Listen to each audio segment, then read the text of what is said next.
it happens in popular music also. It's happened in suppressing visual artists.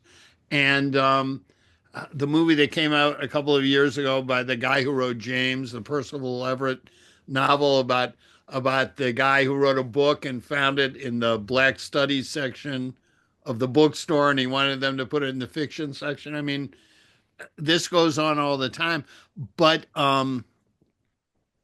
this is why the notion of where jazz is going is tricky, because it was an expression of African American culture that's come to incorporate other cultures. And at the same time, it's supposed to be a music of self expression. So when people say, for example, well, Stan Getz sounds white, I say, well, if it's self expression, what's he supposed to sound like? You know? Um, that John Coltrane once said, we'd all play like Stan Getz if we could, which I took to mean two different things. One of which is the guy's technique is just impeccable and nobody could match it. And the other is, um, I didn't grow up in the background that led me to be Stan Getz. I once said to Jackie McLean, I said, you know, Jackie, the most complaints I ever get is when I write glowing stuff about you because people, how can you like this out of tune saxophone player?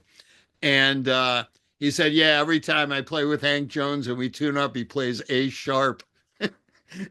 And he said, but I'll tell you something. He said, you take me, who did he say? Take me, Lee Konitz, Kenny Garrett, Gary Bartz, and Phil Woods. You put us all on stage. We're all playing alto sax. You ask us to play a note, you're going to get five different notes because we've each come out of a different personal experience.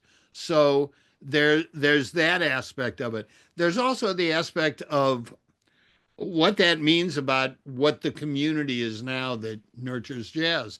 I was at a panel where the audience is like 90% white, and somebody gets up and says, well, how do we get jazz back into the community?